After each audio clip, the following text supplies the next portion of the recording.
Il giorno scelto per lo sforzo maggiore nel tentativo di sfondare le linee italiane con una massiccia concentrazione di forze è la mattina del 25 dicembre.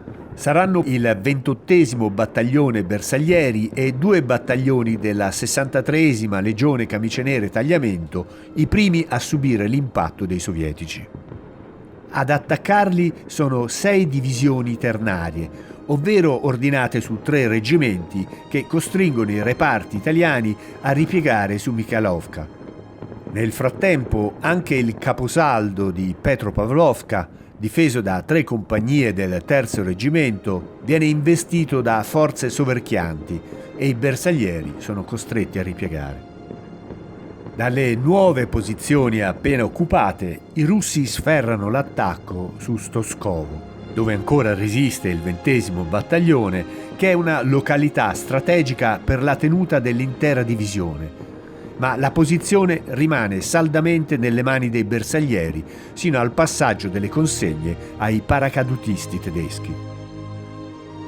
Sarà lo stesso 20° battaglione, passato al contrattacco, a prendere assieme ai tedeschi Petropavlovka. Durante i combattimenti perderà la vita il cappellano Don Giovanni Mazzoni.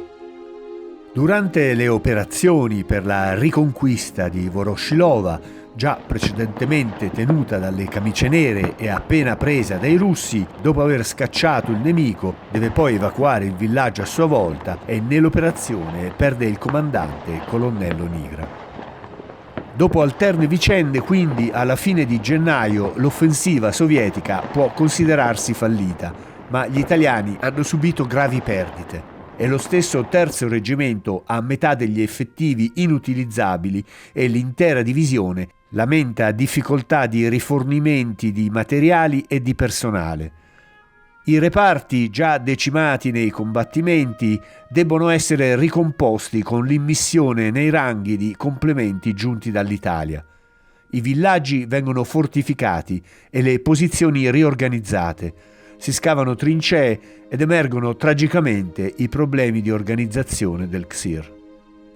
I fucili modello 91 sono inadeguati, la fanteria non dispone di un armamento controcarro efficace e i pezzi da 47-32 risultano insufficienti contro i carri armati sovietici.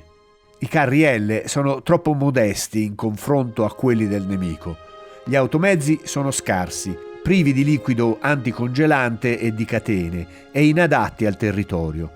Il vestiario non protegge dalle temperature invernali russe. Gli scarponcini chiodati, fatti valere per tutti i teatri d'operazione, rivelano qui i loro limiti.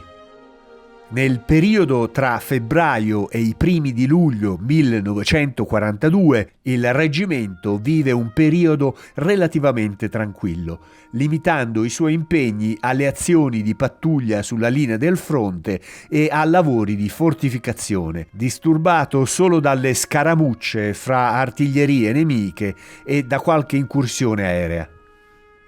Nel frattempo giungono dall'Italia i complementi del 103° battaglione e da altri reggimenti. Il 3 giugno 1942 il XIR passa alle dipendenze del gruppo corazzato von Kleist e dal 9 luglio, con la denominazione di 35° Corpo d'Armata, viene inquadrato nella 8ª Armata Italiana, al comando del generale Italo Gariboldi, nota anche come Armir, Armata Italiana in Russia. Forte di quasi 230.000 uomini, l'armata è costituita da 3 corpi d'armata. Il secondo, il 35° ex XIR, e il corpo d'armata alpino, oltre alla divisione di occupazione Vicenza, dipendente direttamente dal comando dell'armata.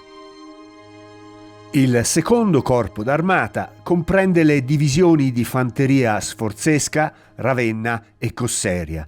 Il raggruppamento Camicie Nere 23 marzo, formato su 2 battaglioni, il corpo d'armata alpino, composto dalle divisioni Giulia, Tridentina e Cuneense. Il 35° corpo d'armata è invece composto dalle divisioni autotrasportabili Torino, Pasubio, dalla divisione Celere terza Principe Amedeo Duca d'Aosta e il raggruppamento Camicie Nere 3 gennaio, anche questo su 2 battaglioni.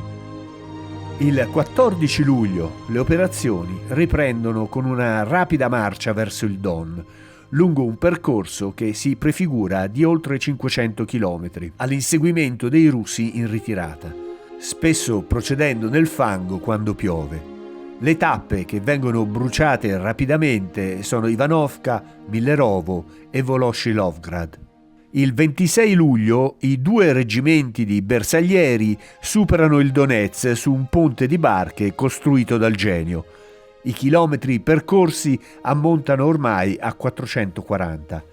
E poi la volta di Serafimovic, importante testa di ponte dei sovietici, che viene conquistata con una battaglia durata 5 giorni, dal 30 luglio al 3 agosto, e con l'intervento massiccio dei bombardieri germanici per neutralizzare i carri armati sovietici T-34.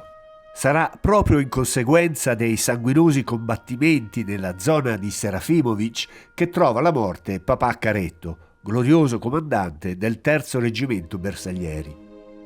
Ferito da una scheggia al ginocchio il 2 agosto, rifiuta di lasciare i suoi bersaglieri. Quando finalmente acconsente ad essere trasportato all'ospedale, la cancrena gassosa è già inesorabilmente in stato avanzato.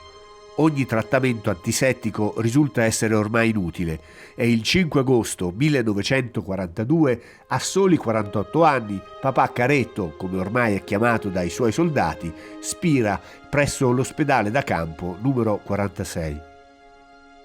Ed è proprio per i combattimenti sostenuti in quei giorni che il reggimento diventa il più decorato d'Italia e gli verrà assegnata la medaglia d'oro con la seguente motivazione. Al reggimento: superba unità di guerra, non paga del grande sangue versato e delle eroiche imprese compiute nel precedente cielo operativo, si prodigava ancora con suprema dedizione per il buon esito in numerosi combattimenti. Balzato per primo dalle posizioni tenacemente difese durante tutto l'inverno, prendeva d'assalto un importante centro ferroviario e creava la premessa per afferrare alla gola il nemico ripiegante, distruggerlo e conquistare una ricca zona mineraria.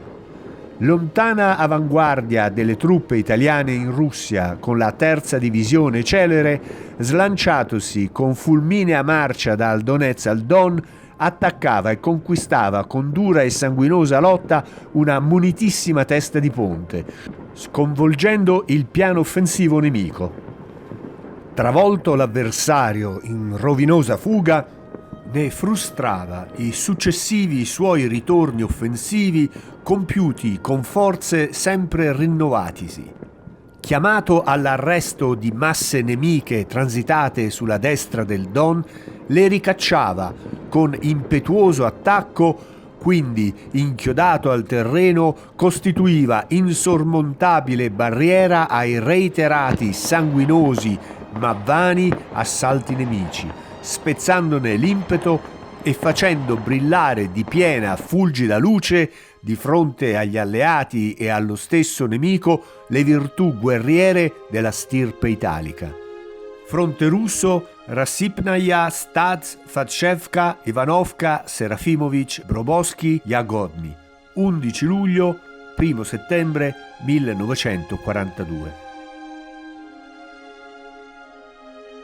A quasi un secolo dalla sua morte in battaglia, il colonnello Aminto Caretto rimane una figura simbolo del coraggio e dello spirito combattivo dei bersaglieri italiani in Russia.